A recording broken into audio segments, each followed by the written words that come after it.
You're listening to the Southampton Delivery Podcast, a podcast dedicated to the Southampton Football Club and all of the SFC fans.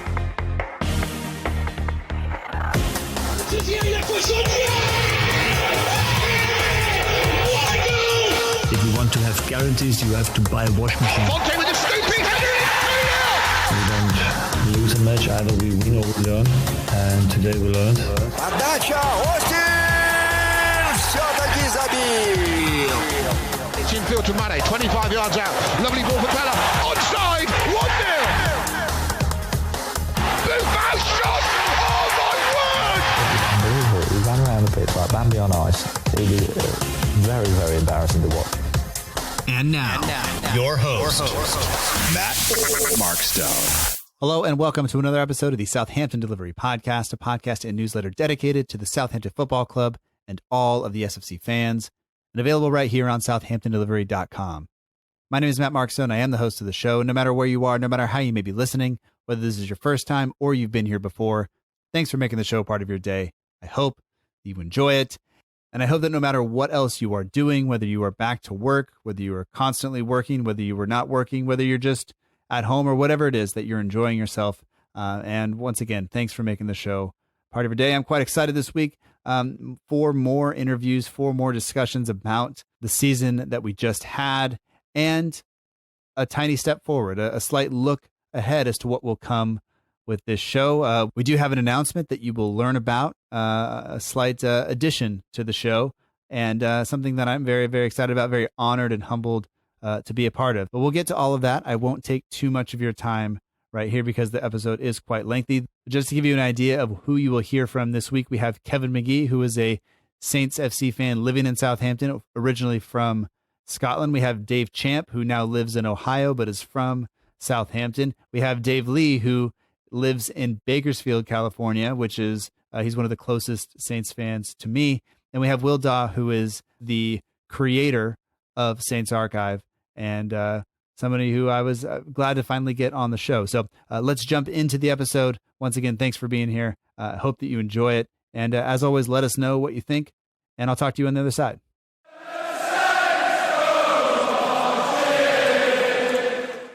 So I'd like to welcome back to the Southampton Delivery Podcast, Kevin McGee. Kevin, you are one of the patrons of the show and always fun to talk to you. So welcome back to the show, and how are you? Yeah, I'm good, thank you. How are you? I'm good. The dog is barking right on cue. This is perfect. But yeah, it joined me quite late on a Tuesday. So, we're still waiting. We're up waiting for the Salisu announcement. I don't think it's coming today, though. Yeah, or the Højbjerg one the other way. Absolutely. Either money in the bank or a new defender. We'll take either one at this point. So I guess looking back on the season that we just had, what are some of the moments that stood out to you that you'll have trouble maybe getting out of your head for good or bad reasons?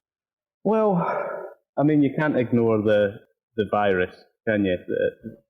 No football for so long, and wondering if it was. There was that moment when you wondered if they were going to scrap it all together and Liverpool wouldn't get their title. And, that never seemed an option, but I mean, that was we went. The last game we went to was the Newcastle game, and there was a number of people around talking about the virus at that point, but nobody was talking about is this going to be the end of football right for months. I remember. I mean, I even had I think I've said it 1,000 times, but I had tickets to go watch the Watford game in Chicago with a group of people, and I felt really bad because I bought my ticket like late because the prices just tanked because of the coronavirus and all that stuff. And I mean, we refinanced our house at the same time. It just seemed like a good thing to do because interest rates were cheap, and it was just like, here I am taking advantage of all this stuff, and then the world just ground to a halt, and then it was like not only are we not going to go see the game, but there isn't even going to be a game, and then it seemed like forever where I was home with all this time off, and yet I still couldn't watch. There was nothing to watch. There was no football to watch, and it was a really weird kind of time. And not having football is not the worst thing in the world, but it was pretty bad there for a while. Yeah, and just the not knowing of. I remember being at work and I think I was listening to something. It was a build up to Norwich. Was that the game that was going to be next? And then all of a sudden it all sort of broke and Mm-hmm. I think they'd given like 2 months of that for. Yeah, and like you said, just the uncertainty around all of it was just the one. And you're right, it was the Norwich game that was called off. So I think the Watford game did go ahead, but I just watched it at home like normal.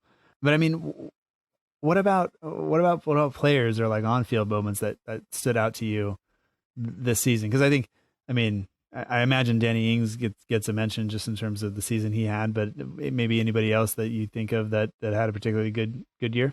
Well, yeah, I mean, Danny Ings has been incredible.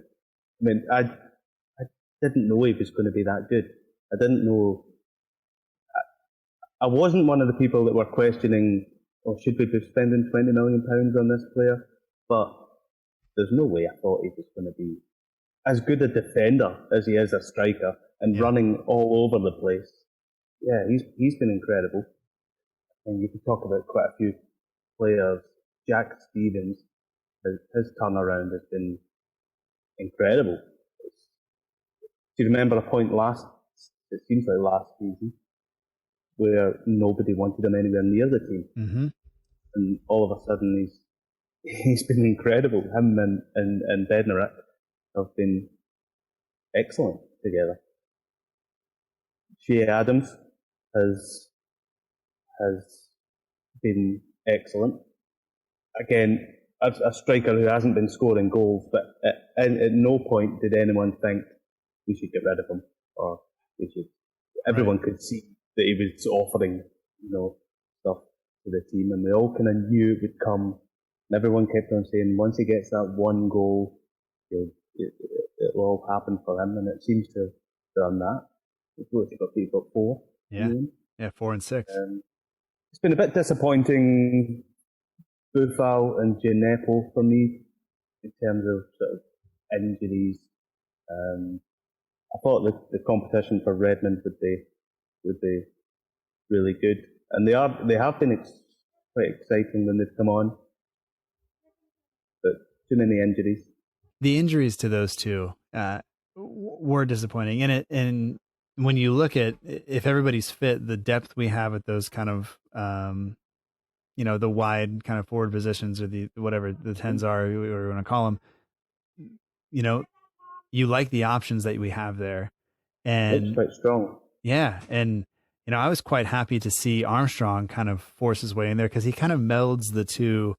He works really hard, and I think I appreciate that a lot about him. He's not as flashy as Redmond. He doesn't. You don't expect him just to beat a player off the dribble, but he brings a lot to the team, and I think that I've enjoyed watching him. And I was, like I said, a little upset to see him get injured to end the year. But you just hope that we can keep those guys fit, and they can continue to come in and change the game and have an impact. And I think that's important for us going forward, just as much as Ings and everybody else up front. Yeah, I think Armstrong is another one that's changed from the start of the season to now, where at the beginning he wasn't getting a regular start, and now I wouldn't want the team without him. Yeah. Which is excellent for me, because I think he's brilliant. Yeah. Well, if nobody can tell, you're Scottish. Yeah, absolutely. And I want Armstrong fit for some up and coming Scotland games that are happening. Yeah, I am going to say on air now that Luke Millard, one of the other patrons who everybody just heard from, tried to get me to do your name in a Scottish accent when I announced it, and I couldn't bring myself to do it. Come on, that's well, maybe with the power of editing it'll happen, but I can't see it happening. So I mean, looking back on maybe a match this season that really stood out to you, I mean, I have no problem saying that we lost 9-0 to Leicester. It happened, and so be it. But a lot of people like to point out us defeating Portsmouth in the manner that we did, or maybe the Leicester City match where we came back and where we beat them on the return leg or whatever you want to call it. Any particular match that is going to stand out to you in your mind when you look back at the season? Yeah, there was a few, but I think one of the ones was Chelsea away. But that performance was incredible. I went to Arsenal away, the 2-2 draw this season, and how we lost that game, I don't know. We were outstanding, and the Chelsea game was similar, but with a win. Yeah, and that one for me, and then it's sort of another few really good results after that followed. The away record this season has been incredible. and you go to a lot of home games, right? Do you get to travel to a lot of? Were you at any of the away victories this season? No, not a single one. I only went to 2 away games this year, and it was Arsenal and Tottenham. Okay. The Tottenham Cup game. Okay. Which again, both of those games they should have won. Right. Do you think? I mean, I tend to think that I was really disappointed we lost to Arsenal when we came back from the coronavirus pandemic, because it's kind of a big deal in my close circle of friends and family as well. So that's one I didn't want to happen. But I'd be happy with us in the form that we're in the manner that we're going about things, lining up against anybody at this point and say, like, let's have it and let's see how it goes. And that's not something that I would have said in September, or October, or even in November and December for the most part. Yeah, it just fills you full of excitement for next season. You didn't really want this season to end. Fortunately, it's quite a short gap. Hopefully, we don't lose any of the momentum. And we can beat anyone on our day. I think we've always been able to do that. But at the moment, we just look good. We look so good. The team looks good. Did you hear many people talking about how the high press was going to be too tough for us because the players wouldn't have been as fit coming back after the lockdown? Yeah. We've been unbelievably fit. Yeah. Fitness has amazed me. And I think one thing that shows that is, we didn't have a bunch of people pulling muscles and things like that, which is what you would expect doing that much running. And we didn't have players cramping up and doing those things at the end of games. And we were running a ton, and putting in a lot of effort. And you saw kind of injuries across the board for a lot of teams. I think by the time we got to Sheffield on the last day of the season, they were missing, seems like 4 or 5 different people. And we just didn't have that issue. And I think Ralph and the entire coaching staff and the players for what they were able to do over the lockdown and keep themselves fit is just, they deserve an immense amount of credit for that. And I think that really probably did give us an advantage, that you have the same game plan and the same kind of approach, and you just keep getting to have the same guys keep refining those things instead of trying to teach somebody new all the time. I just hope that the guys lower down the pecking order maybe also got a little bit of it. We saw a little bit of it in Brighton, but it wasn't quite the same. Thinking of the first half against Brighton was poor. It felt sort of Pellegrino type. Yeah. But,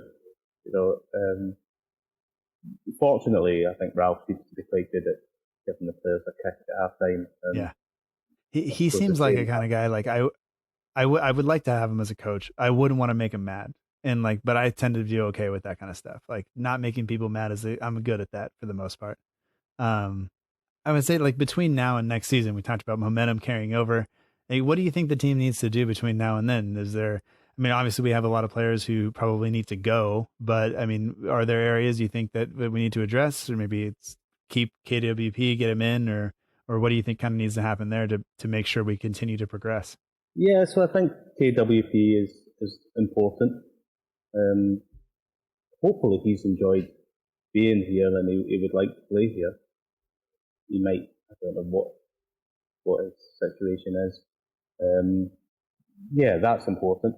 And I think for the first time, I'm quite settled with the team. If we didn't sign another player, I don't think I would be unhappy. Really? We sort of think that this defender's about to come in. Yeah. Which is good. Best regard. I'm not sold on him, despite his rocket shot against Brighton. Yeah. He's not. I don't think he's a very good defender. Apart from that, I think we've got enough up front. I think we've got enough in midfield. I was very impressed with Wilkins. Mm-hmm. Smallbone looks decent. A little bit of strengthening because we want to be at least top of that middle pile. Yeah. I think most of us would like European football. Yeah. I don't know. Yeah. No, I think the end of this season feels a lot different than the end of previous seasons, and where I think most of us were calling for the last couple of years to just clear out everybody and start over almost, and that you really didn't have people to build around. But like guys like Armstrong and Stevens have proven themselves this season that they can be, big important pieces of the puzzle. I think Redmond had an okay year. I think he had flashes, or you could see just how good he was, but he wasn't as good as he was last season. So I like to see him come back a little bit. But yeah, you look around and, maybe hopefully Vokins gets a little bit more time next year. But yeah, I think you're right. Like a couple of additions here and there would be fine, but we don't need the complete squad overhaul. I don't think that we were kind of worried about last season, I think. Yeah, no, I think you're right. I mean, you always want to feel like your club is being improved, but I think the improvement from just the beginning of this season to the end of it is going to excellent. And I don't know if we can carry on in the same vein when it all starts again. Yeah, I think that's the big hope, is that just keep going and we'll be all right. And I haven't convinced myself that I don't think we're going to start. I don't think we'll continue this form kind of all the way through next season, but anything close to it would be all right. I don't know who we would buy. We don't need a striker. Right. Højbjerg is going to leave a gap. And then you've got Smallbone and Romeo has came in and done well. Mm-hmm. I suppose if we had a couple of defensive injuries, we might be in a bit of bother. Or even in the midfield. Yeah. I think we do need to get rid of some of the loans there. Yeah. That's probably too many of them, and they've kind of been around for a few years.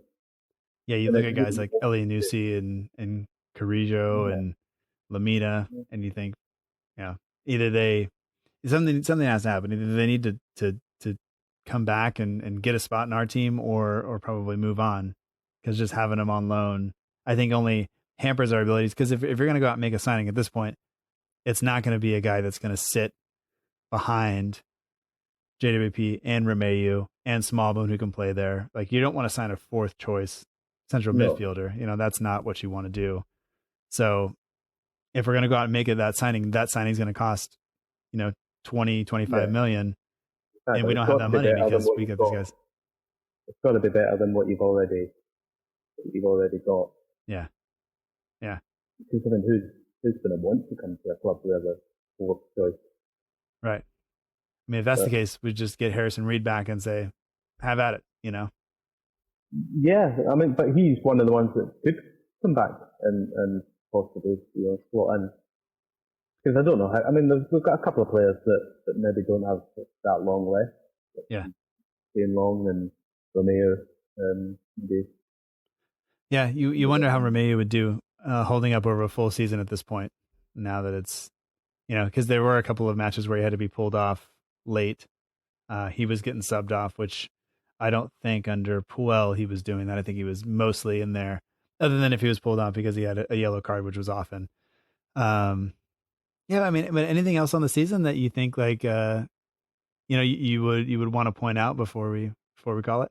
I suppose a lot of people were whinging about the home record, but yeah, it's not been good. And had we had a mid-range Premier League home record, then it might have been competing for Europe. So I guess that's the aim for next season is to make that home record better. Yeah. I think they said second worst home record in the league behind Norwich. Yeah. But yeah. third best away record. So it's like, can we find the middle ground there? Probably, because you can't expect them to keep doing that away from home. I don't know how many times Southampton will have won half of their away games in a season. Hopefully not very often. No, and you don't expect that to continue, right? Like you just think that's almost impossible to do. Yeah, most away games you think a point that way. Yeah, man, it was nice to be able to tune in and when we were away this season and just go watch us press, just watch us make life difficult. Yeah. And I think for me that's something like the team was fun to watch this season, which it hasn't been for a couple of years now. So pretty happy with that. Yeah, absolutely. I guess aside from that, Kevin, I just want to say thank you for doing this and also for being a member of the Patreon community and supporting the show. I do appreciate it. And thank you for keeping going with the show. It's my pleasure. I thought you were mad going through all of last summer, just not taking a break, and then you kept on going through there's no football as well, and entertaining us. And it was. I'll be honest, it was probably as much for me as it was for you. Like I needed something to do because I was going to go crazy. Yeah. And if I'm sitting here reading about the club and my wife's like, what are you doing? And I'm sitting here reading about the club, I might as well talk about it. Yeah. And there did always seem to be something to talk about. Yeah. I'd say maybe 1 or 2 weeks where I was like, I don't know. But for the most part, there's something there, and you don't have to dig into the, we're going to sign Adam Lallana back again rumors. Cause that's not always, that's not believable really. Yeah. And I'm glad, like we said earlier. Absolutely. But yeah, man. Well, I look forward to continuing to keep it going, and luckily the break won't be quite as long this time before preseason's back, and hopefully we have some new. We'll get the new signing in to talk about hopefully, and hopefully we'll see how he kind of slots in next to either Stevens or Bednarak or whoever it is. Yeah. I don't know an awful lot about this player. Yeah, no, me neither. Other than what I read and Zach from last week said. So that's all I got, and I guess now we'll just wait and see. Well, that's what happens in between the seasons. You always have to sort of learn the names of the new players and then wait for the guys from the In That Number show to figure out a chant. Absolutely, yeah. Look forward to that, and then hopefully we'll actually go and watch some football. Yeah. All right, man. We'll talk to you soon, though, and I appreciate this, and thank you. Yeah, thank you.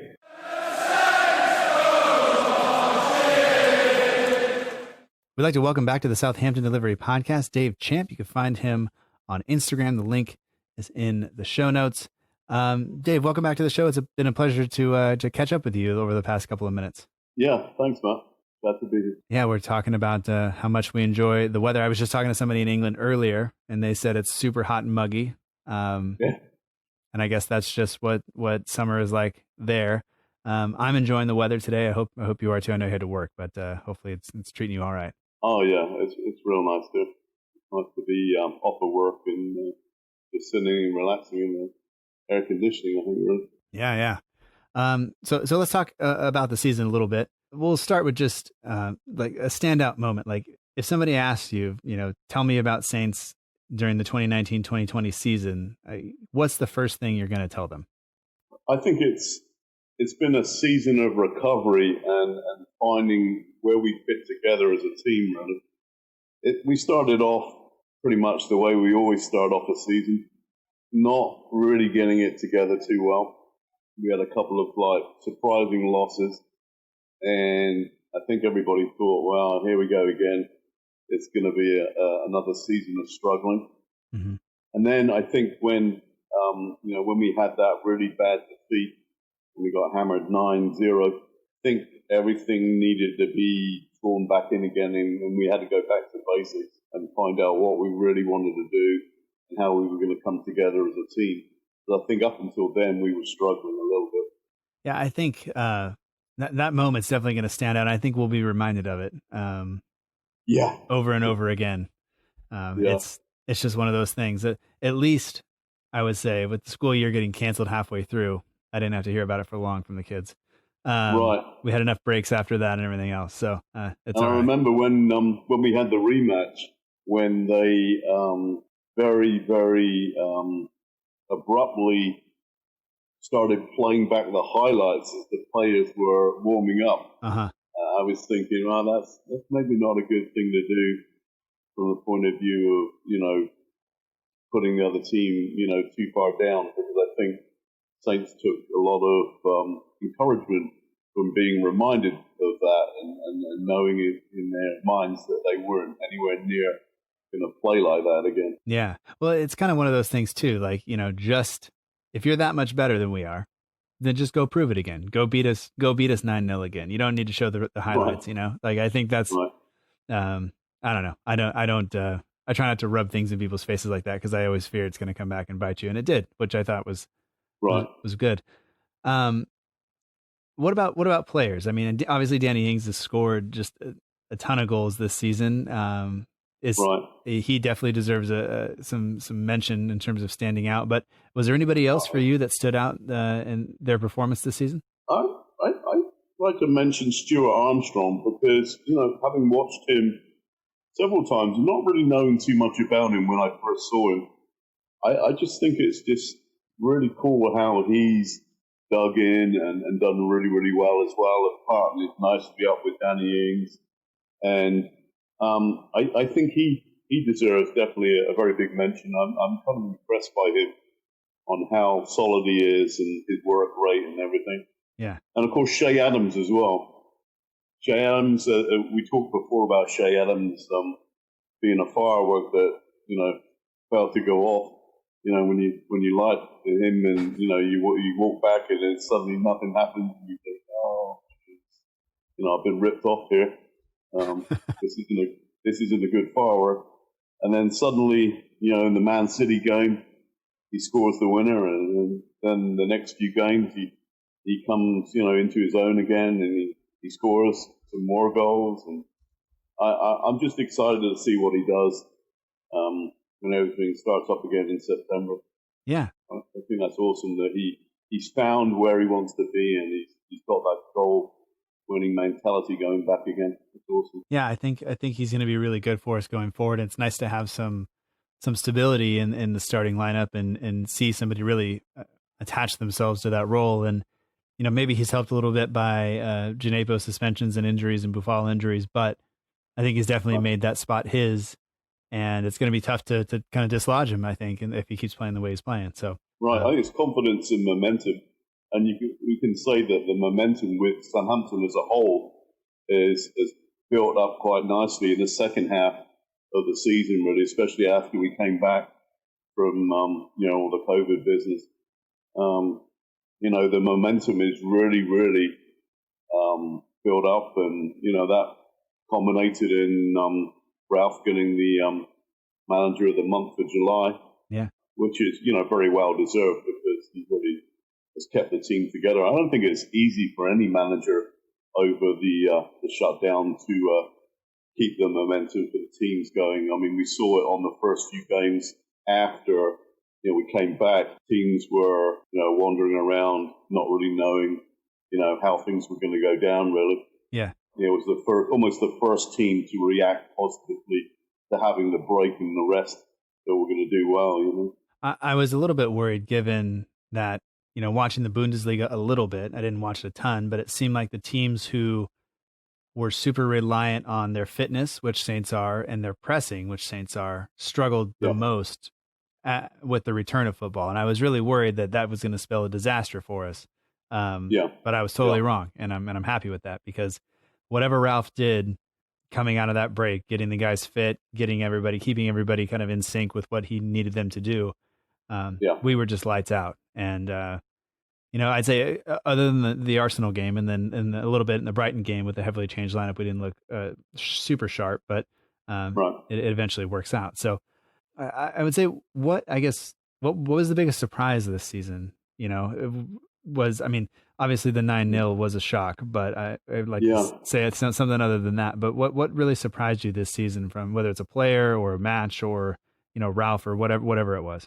I think for me, the recent game against Man City, particularly after they came off beating Liverpool, and I think Liverpool suffered on that game from, you know, being the newly crowned champions, and it almost seems to be the kiss of death when the newly crowned champions play the very next game after they've been told that they won the trophy. They almost relax a little bit, or maybe not play their top players, and then that kind of like, you know, results in a loss. And then Saints coming against Man City after they had that confidence, and I was like almost watching it, you know, behind, hands over my face, and I was, oh no, any minute now they're going to kick in and they're going to lose by a lot. But they didn't.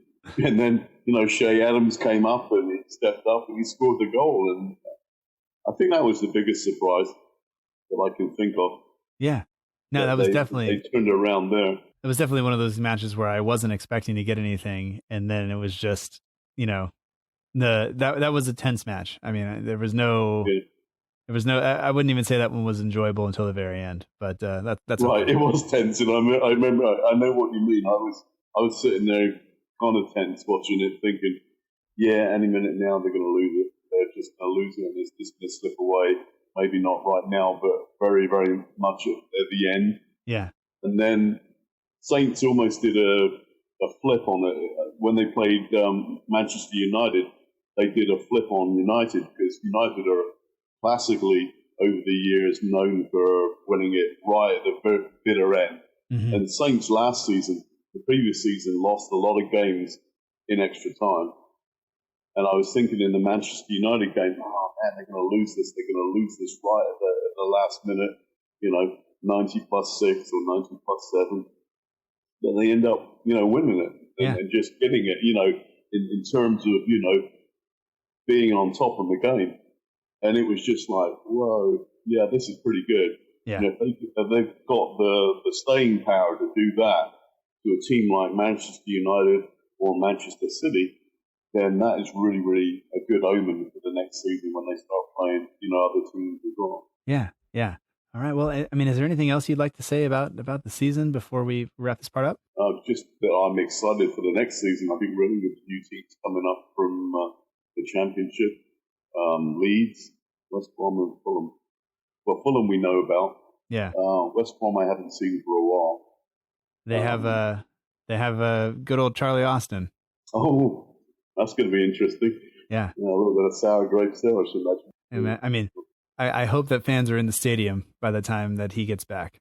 If he's on the team, you know, if they don't get rid of him or something over those summers, I hope fans are in the stadium for that. Did he do very well for West Brom? I don't know. I think he scored a couple of goals, but I don't know. I didn't follow them at all. Too much what he did for Saints, really. Yeah, I have a friend, Andy, who is a big West Brom fan, so I'll have to get in touch with them. We've had a year off of communication, mostly because of the fact that they were in the championship. But I'll have to get in touch with him on Twitter and see, get him on the show and give us a briefing on what we're looking at when they come up. All teams that have always been in the Premiership up until recently, Leeds were always, I remember in the early 70s, Leeds were always a very big team in the top flight, and then they suddenly lost their way a little bit. Mm-hmm. I mean, some great players have played for Leeds. Yeah, absolutely.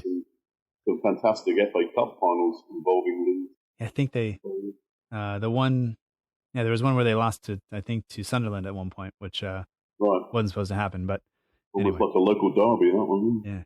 Yeah. Fantastic. All right. Well, this has been a pleasure, Dave. It's good to catch up a little bit, and just thanks for doing this. Yeah, no problem. Pleasure talking with you as well.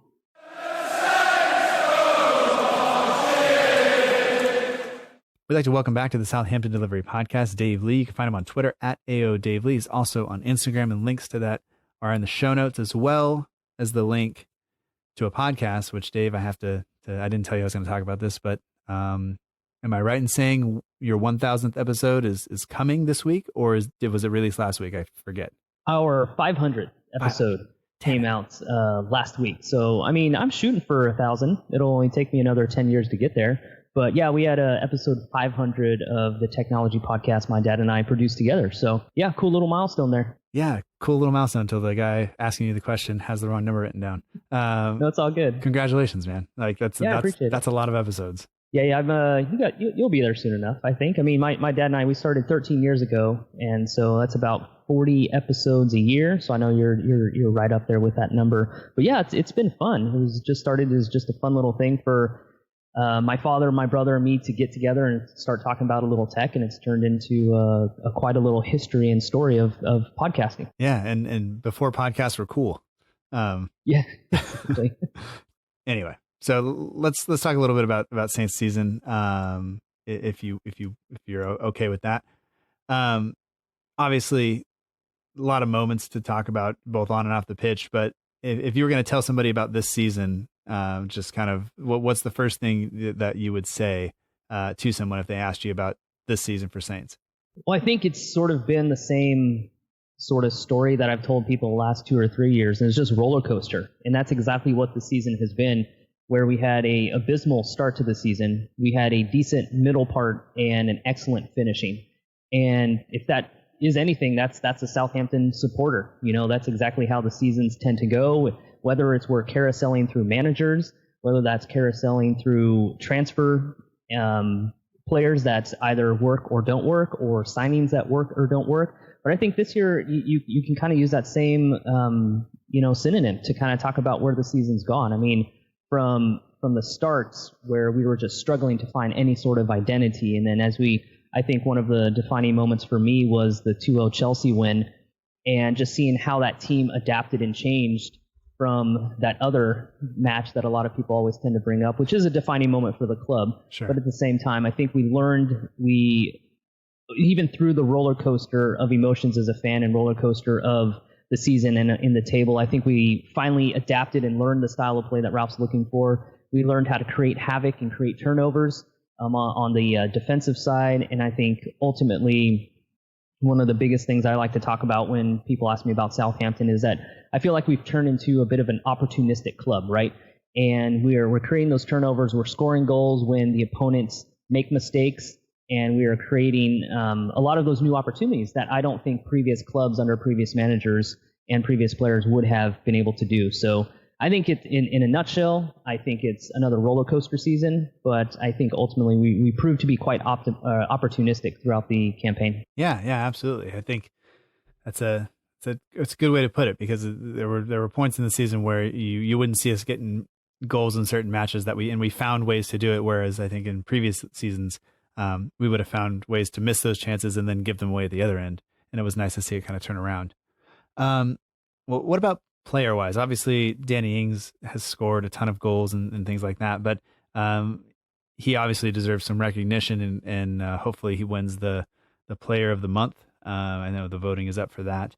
But, I mean, what other players in the squad, I guess, stood out to you this season? Yeah, absolutely. Ings is the standout, right? He scored 43% of our goals in the league this year. That is a incredible talent and incredible percentage and tally for him to make, and congrats to him, of course, all the way around. I think when you look at the club in general, right, and I think outside of Ings, you can look at what obviously James Ward-Prowse was able to do this year, logging every minute within the campaign. I also like the contributions that Armstrong finally solidified his spot within the starting rotation, and just seeing the connection he was able to make with Ings up top and playing that central midfield role, connecting the right backs, whether that was Valerie or Walker Peters there. So I really like what Armstrong, I think, is really coming to his own. I think aside from a few little knocks he got around the year, I think we would have seen a lot more from him. It was good to see him get on the score sheet. I do like sort of an underrated player, I think, for the most part this year that I want to give some recognition to is Ryan Bertrand. I know he's always been sort of a sore spot. A lot of supporters like him, a lot of people don't. But at the same time, I look at even perhaps his performances throughout the year. Maybe he doesn't show the energy and the passion that we really want. But I go back to that Man City game when we won 1-0, and just his defensive lockdown that he did against Riyad Mahrez and Kevin De Bruyne when he came into the match. And there was very little coming from that left side. And I think that was proven that Bertrand is the player that we need in that spot. It's someone that week in and week out we go to. It's never a question that he's there, and I don't think Ralph ever questions his abilities as a defensive player or a player going forward. So I think aside from those three players, I thought it was overall a really good, solid team performance this year, which obviously you have the standout of Ings being the showcase talent of this year. But I think just overall I was very pleased with how the defense worked in line with the midfield, how the midfield progressed through the front line, and it was just overall collectively it was great to see an amazing team effort and team collective this year. Yeah, I think we're about maybe 9 goals better with Bertrand in the lineup than without in terms of goal difference, but that's probably a really bad joke, and that number's probably not true. But yeah, anyway,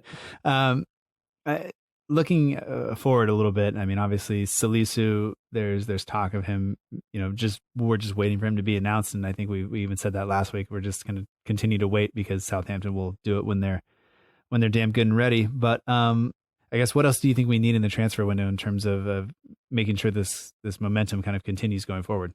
Yeah, I think you're exactly right, Matt, when you say momentum, is because that's what we need to have. We need to have players that fits Ralph's mentality, both in style of play and just with the physical characteristics and their mental capacity to really understand the system in which he plays. And that's always difficult, right? We've seen historically bringing in players that just have not fit a mold or were just simply a patch job. And I do think, obviously, with the potential signing of Salisu, that definitely fills a void. I mean, for one, I love the combination of Bednarak and Stevens. I think they're a fantastic combination. It would be nice to be able to give them that break without having a little bit of heartburn every time you see a starting 11 and see who that other center back that's going to be paired. I definitely think that is a place of improvement.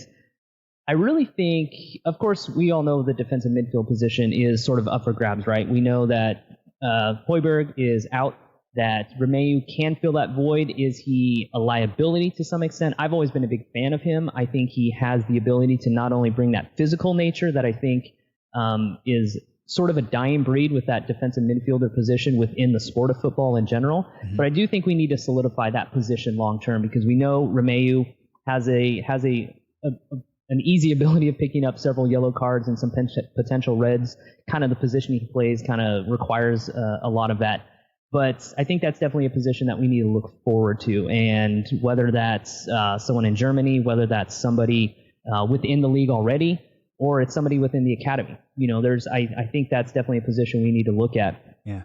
Other than that, I mean, I'm always been confident with our midfield and our striker positions. I think we are pretty well solidified within that. Obviously, if we have some questions with Buffal moving forward, whether he's going to play into it, we may need to get a replacement or just another backup, whether that's academy or a low-dollar signing to kind of fill that void in the event that he is not able to continue, whether it's personality-wise, whether that's physique-wise, whatever it is. But that could be a position of concern moving forward. Yeah, absolutely. I think I saw something from Adam Blackmore this morning that said Winston McKennie not happening. So maybe that means your other team gets to keep him for a while. Although I would love to see him in the red and white, not even stripes, in the sash, I guess, next season. But we'll have to see if that happens.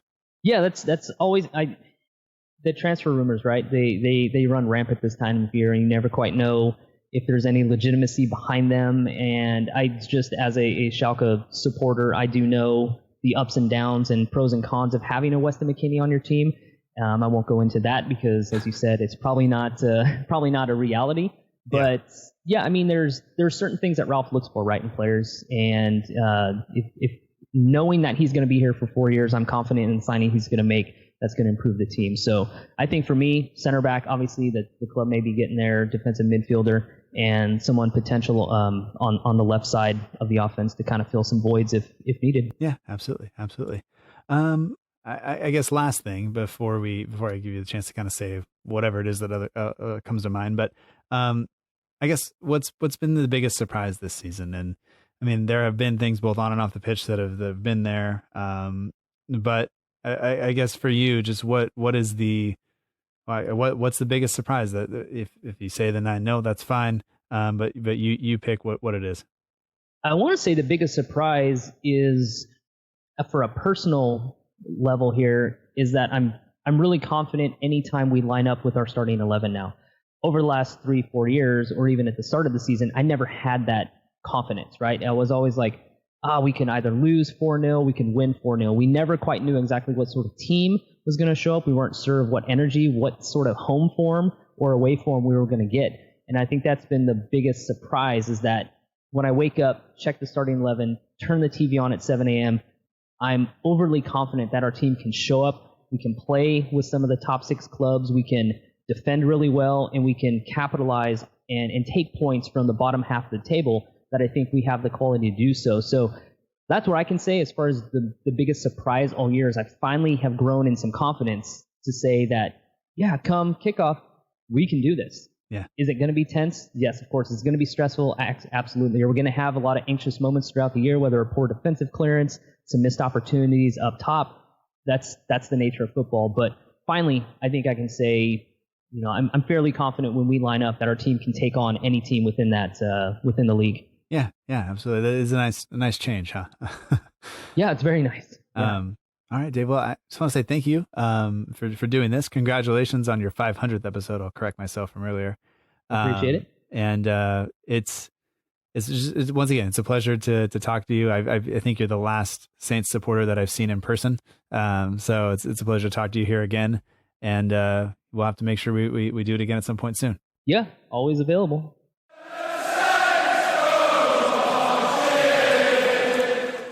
So it's my pleasure to welcome to the Southampton Delivery Podcast, Will Dawe. Will is the founder of the Saints Archive. And Will, we have a little bit of an announcement. I'm very excited to talk to you. It's been a pleasure to chat with you over the past couple of hours, just about football and life and everything else. And welcome to the show.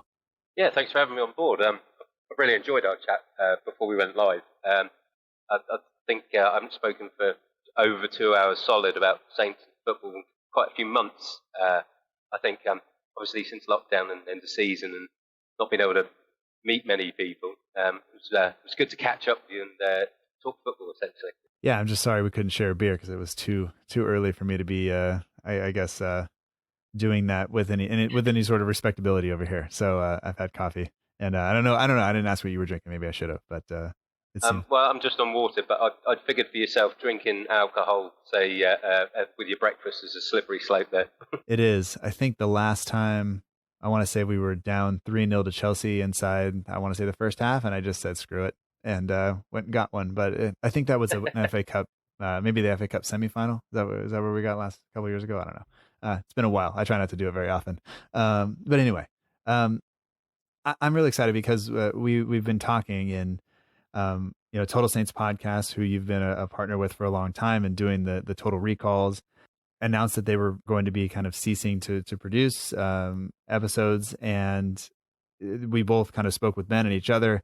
It's really my pleasure and an honor to be able to help the Total Recall segment kind of continue and help support the Saints Archive by having you kind of on the show, and also that we're going to officially partner this together and continue the Total Recall episodes on this show. So thank you for being willing to do that, and thank you for your hard work with Ben before that, and special thanks to Ben for being totally okay with us doing this. Yeah, I mean, I salute Ben for particularly all the shall I say experiences that me and him shared together. I mean, we've done some great interviews with some legendary ex-Saints players, ex-Saints managers like Dave Merrington.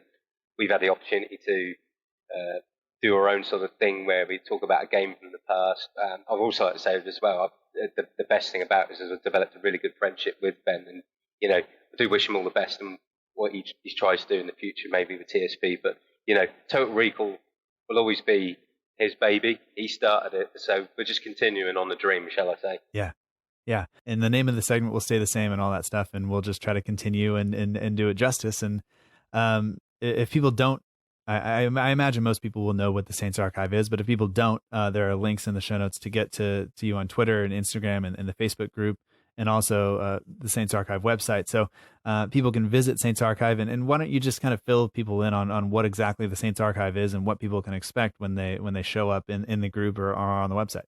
Yeah, well, I'll give you a bit of a backstory on it, but it started off under the Pellegrino abysmal management era at Saints, and I think I'd come out of an FA Cup game where we lost to Wolves, sort of 2-0, I think I remember. It was a terrible game of football, absolutely. It just looked amateur.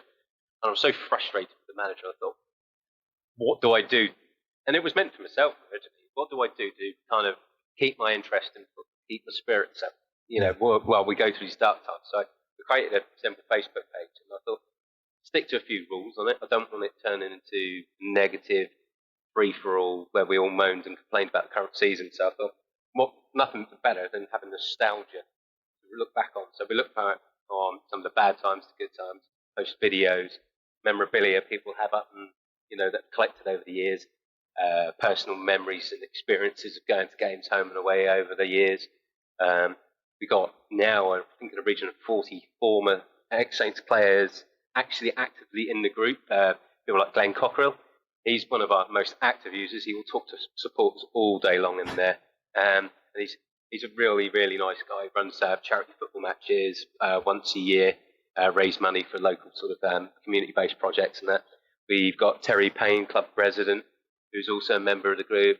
Jim McCalliog, ex-Saints player from the 1976 FA Cup winning squad.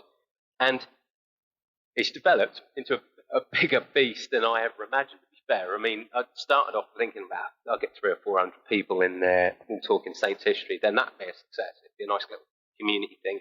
Now we've got over 6,000 quite active members, and it's expanded on that, really. I think in some places it's got conversation at Southampton Football Club starting about celebrating their history a bit better. I do know that they're always keen to come up with new ideas and stuff, but I think the development of the archive and proof that there is a thirst for nostalgia and celebrating history has certainly been demonstrated by supporters and been going through the Saints archive. So, feeding on to that, I've had the opportunity to work with Freddie from Ugly Inside, top bloke, really nice guy, really passionate about the club. Worked with Ben, obviously, on our partnership there with Total Saints podcast. Brilliant times there. And, I'm riding the crest of the wave. I thoroughly enjoy what I'm doing at the moment with it. It's become a massive, massive hobby. Probably a bigger hobby than I would give it appreciation at the start. But no, long may it continue. I just love talking about the Saints and its glorious past and not so glorious past in some places. Yeah, I'm looking forward to being a small part of it and learning more about the team. And it's nice to find somebody that has such enthusiasm for not just always the good times, but also some of the not so good times, but also just looking back and being able to kind of dive into some of these things that fans like myself that have come to the game relatively recently, since Saints have returned to the Premier League, that there's a lot behind the team that we don't kind of understand. And you see, I mean, you can even see the movement in the last couple of seasons with just the social media stuff that Saints have done, where they've started to now look back a little bit at their history and give a nod to the history. And like you said, like sometimes the archive pushes that along a little bit, which I think is good. So I'm really excited to be a part of it, and I'm looking forward to some of the episodes that we'll hopefully be able to bring listeners, and hopefully the people at the archive will enjoy it as well. Yeah, I mean, and I hope, some of your listeners as well, obviously may or may not know about us, but for the ones that don't, it's not like the average sort of social media group or organisation. We pride ourselves in sort of very friendly culture as much as possible. You've got a couple of ground rules. It's almost like a typical club rules. It's like, be polite and courteous to each other. Talk about everything that's history, so we don't do current season chat. That usually keeps things nice and sweet there. Also, if you're going to come on in and insult people, particularly former Saints, don't appreciate that. Right. At the end of the day, they played for the club, and they wore the red and white, and they represented, and they did something a lot of us could only dream of ever doing. Absolutely. I mean, I've got 2 left feet, so football was never going to be a professional job for me. I mean, I'm terrible. Terrible at heading the ball, and terrible at kicking it, and they just keep me in the supporter section, not in the actual player section. And and it's so. I mean, if you turn around and they come on in and sort of respect the guy or even the girl from the ladies' team that played for the club, that wore the red and white and tried their best week in, week out, and may have not been the most technically gifted, still treat them with the respect that they're due, because ultimately they played the dream, and we can only dream it. And I think you'll find as well, I reiterate with Glenn Cockerell again, you'll meet characters like Glenn who played the game, widely respected, but he widely respects the fans as well. So it's quite a mutual bond there. And he, like a lot of the ex-Saints that were involved in there. I mean, we got Nicky Banger as well as a local lad, played for the Saints as well. May have not played as many games as Glenn, but he played for the club, and he was a local boy playing in his local team. I mean, that's like a dream come true sort of thing. We got Dave Puckett, who played for Saints in the 80s, local boy. Still, he lives about 5 minutes down the road from me. But often see him, outside either washing his car or out and about. He's still, as a kickabout now, playing football.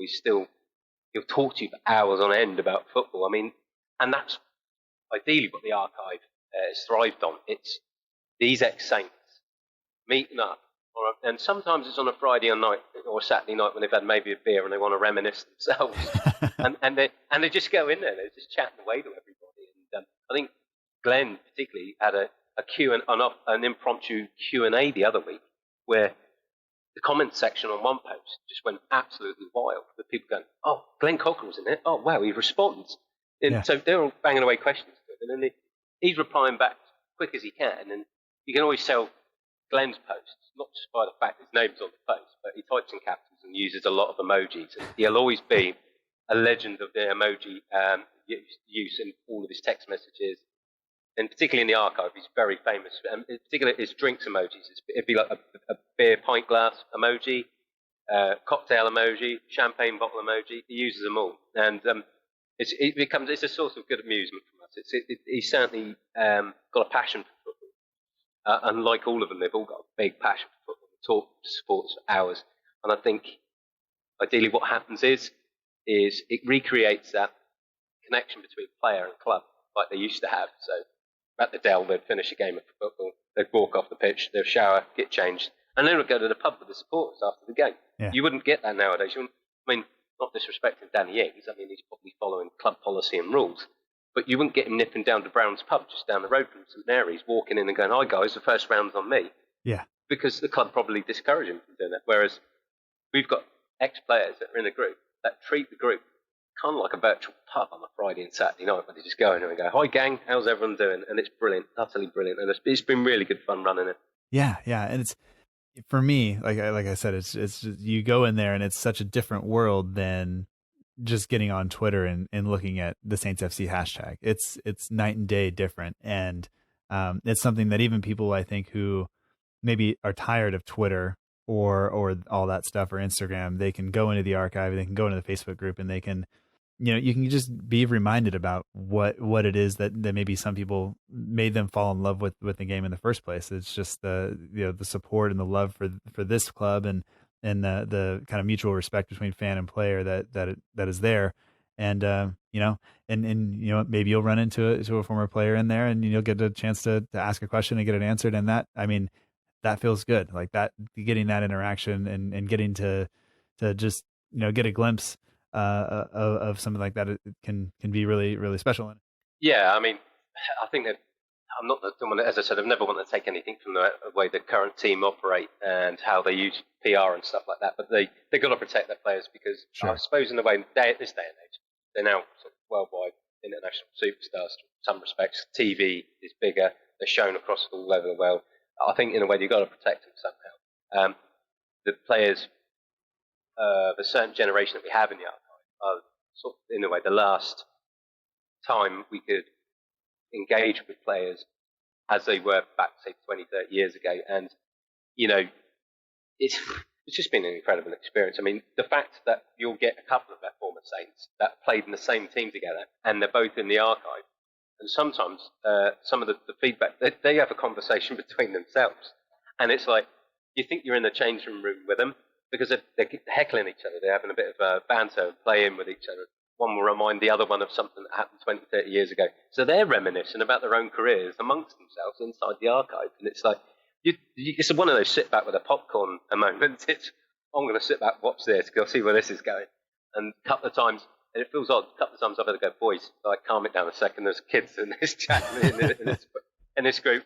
That a lot of us finding your conversation really insightful and amusing, but just you're not back at the Dell changing room, leave it out.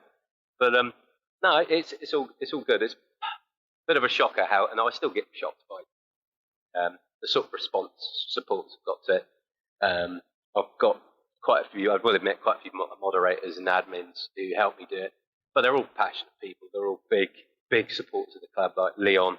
I mean, he's been my right-hand man pretty much throughout the running of it. Mm-hmm. He's the wise head that I think sometimes keeps me well advised. I think sometimes when I've had an idea or run wild with something, he's reined me back in and got me to think rationally about things. But he's also been brilliant with some of the players that were outside my era. So when he's done sort of the total recalls with like Eric Martin, for example, no disrespect, Eric, I think he's a club legend, like anyone that plays at the club's club legend, even Ali Dyer, but for completely different reasons with him. You know, he gets on it and he remembers Eric playing. So ideally, he'll go off and do that interview. He knows what sort of questions to ask because he saw him play and he knew of him and got his autograph when he was a younger person. So yeah, it's opened up my group of friends dramatically, and I do get the odd occasion which still gets weird. And I had this conversation with Freddie a couple of times over a beer. And I said I still find it odd when I'm stopped by Saints supporters on match days, and they come up to me and go, "Oh, you're Will, you run the Saints archive," and I'm thinking, I don't have a clue who they are because there's so many people in the group now, and I don't mean it to be disrespectful, so I just sort of, yeah, hi, yeah, how's things, yeah, bloody blah sort of thing, and but no, it's opened myself up to a wider community of people running the group, and it certainly makes a good hobby, and you know, obviously it gives me an opportunity to talk to you in lovely California. Yeah.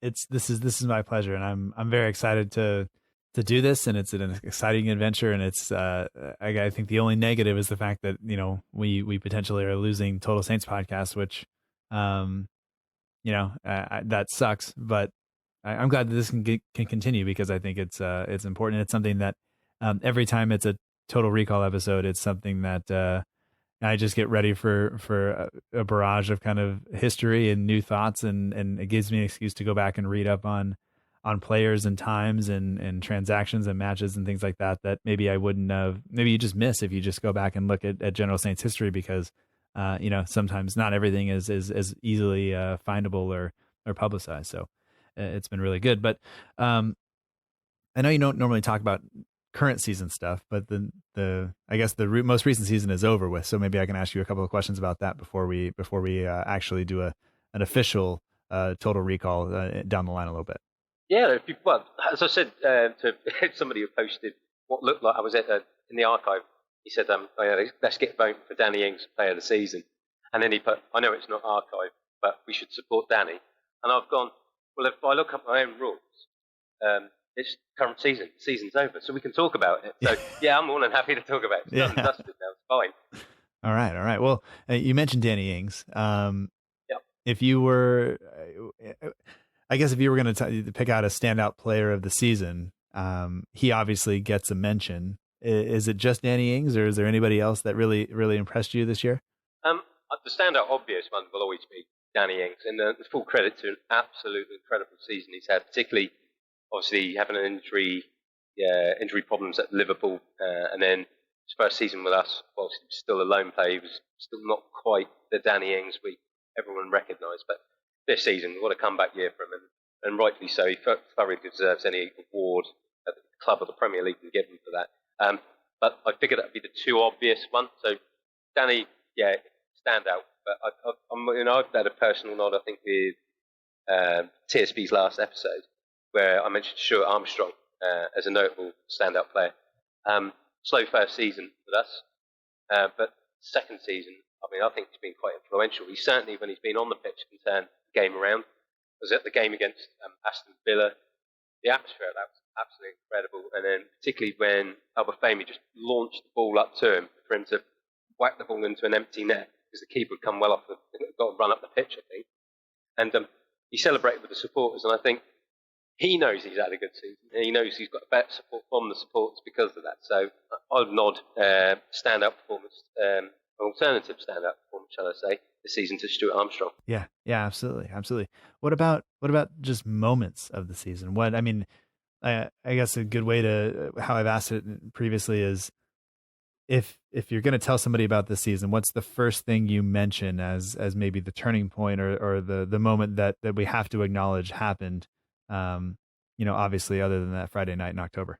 That was in the middle, actually, that particular October horrible night, in the middle of a run of bad results, which kept going on till the Everton game, where we lost 2-1. And in fact, I think that was the worst we've performed all season. Yes. And we needed going to that game in October, you could say that was our worst. But we actually looked terrible against Everton. And we were lucky that Everton weren't really up for it, because we would have been spanked again.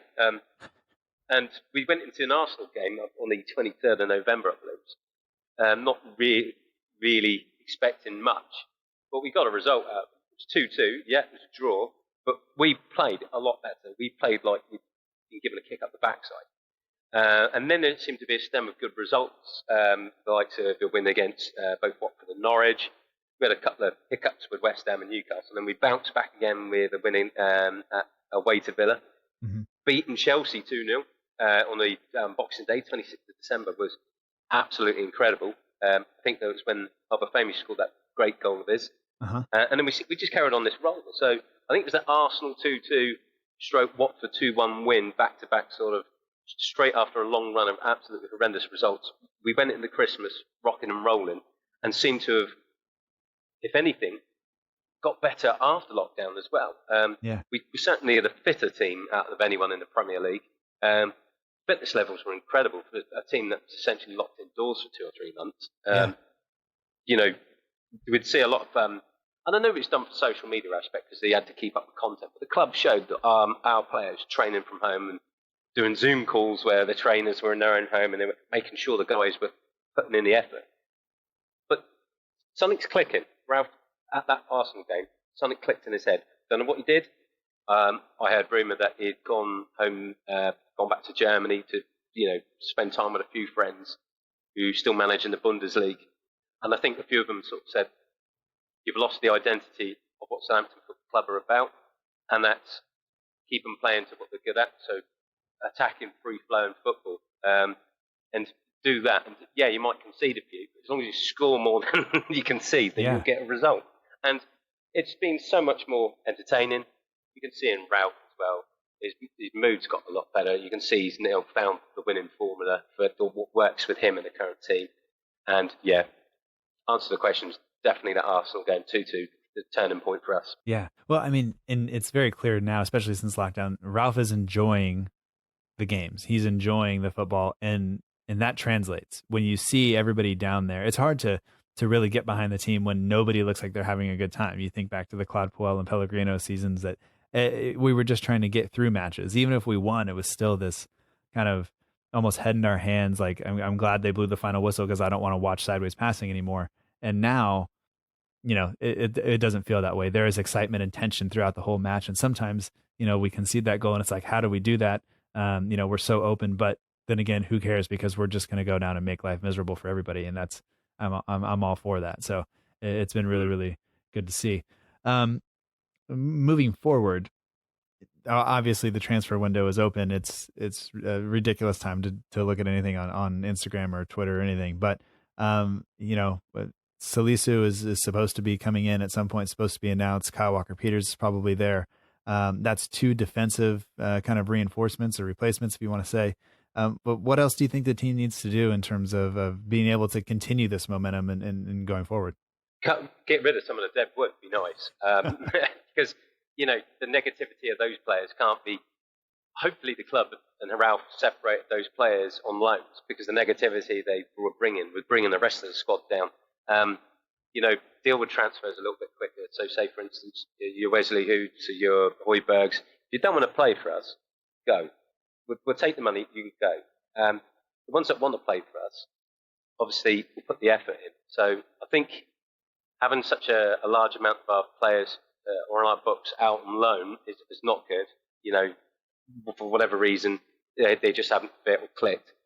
But even if you have to make a bit of a loss on them, then the negativity I think they bring to the team, being there, just even being remotely connected to the club, can't help. So get them off the books, get gone. There's a couple of sort of first teamers that I still don't think are going to change or get better. I wanted to like Boufal.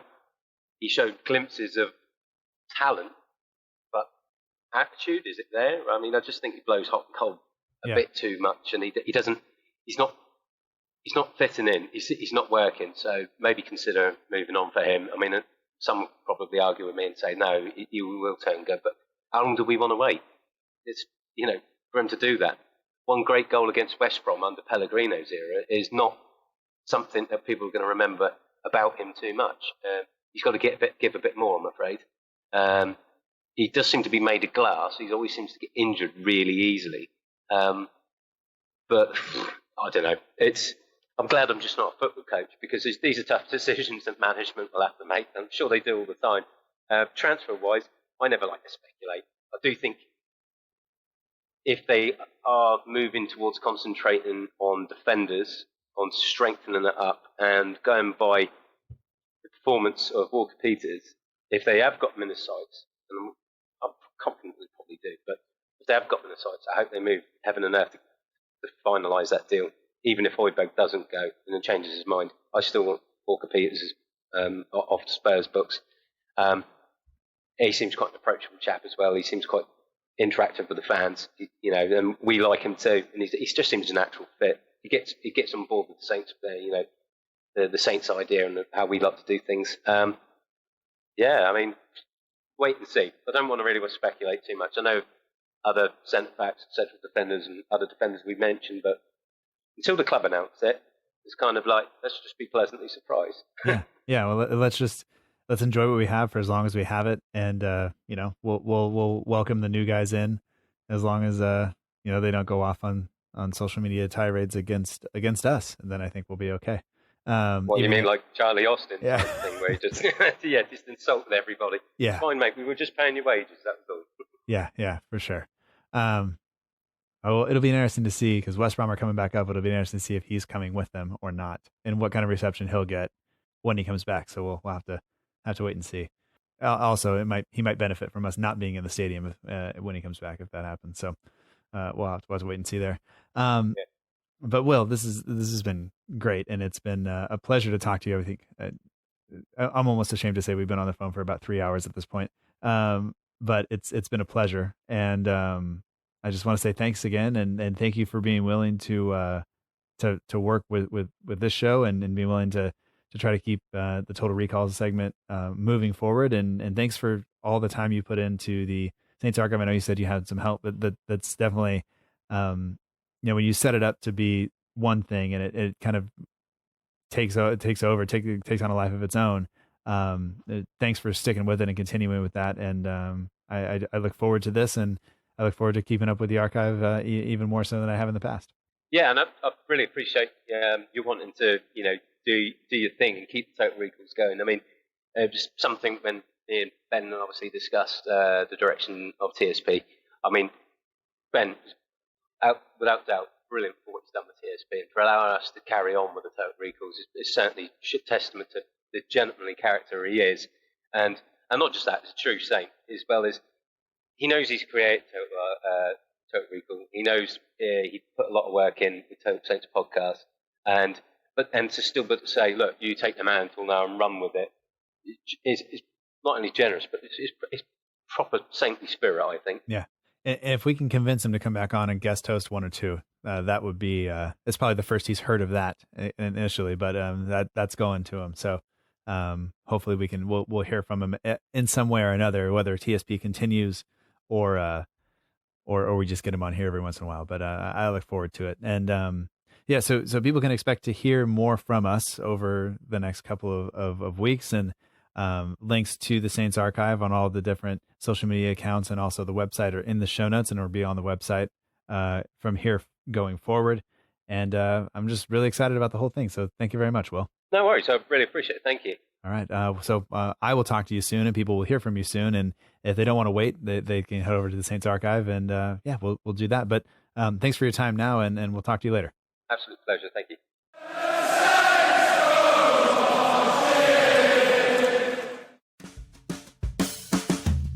And that does it for this week's episode of the Southampton Delivery Podcast. Thank you so much for joining us. I hope you've enjoyed it.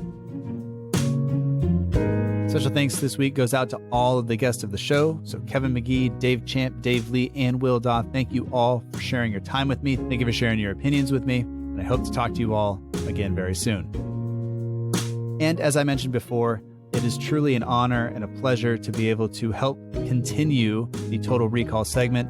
What Ben and Will built with that segment, the interviews, the games, everything. It was just such a pleasure to be able to listen to. I'm just glad that I can give the Saints Archive and the Total Recall segment a place to live going forward. So Will and I are already working on episodes for future shows. So if you have ideas about who you'd like to hear from or something like that, let us know. And if you haven't checked out the Saints Archive yet, make sure you do that. All of the links are in the show notes. It's just a real pleasure to be able to be a part of a community like that. So I am very, very excited about it.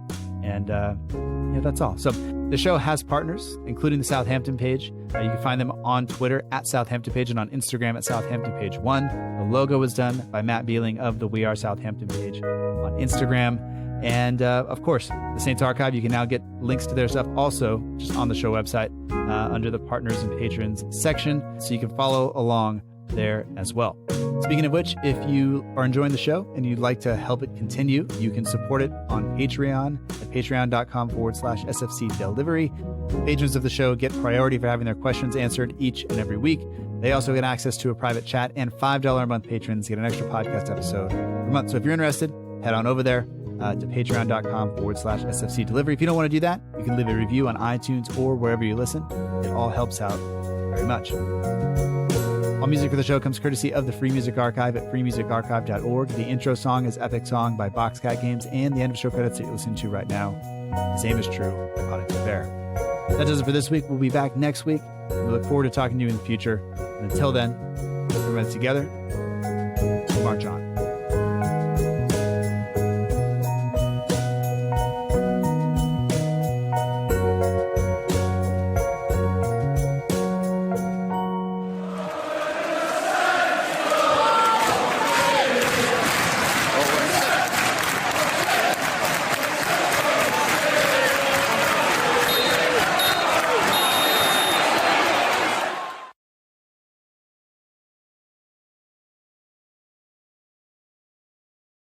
Was something you're not going to be able to really get out of your head.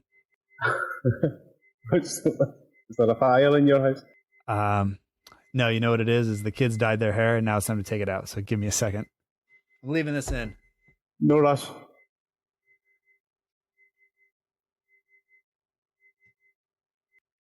Absolute nightmare. Well, I mean, look what happened to your hair when you didn't take it out. Yeah, after. you got to take it out. I try to tell my wife that I bleached my hair once and then it never grew back. She's like, that's not what happened.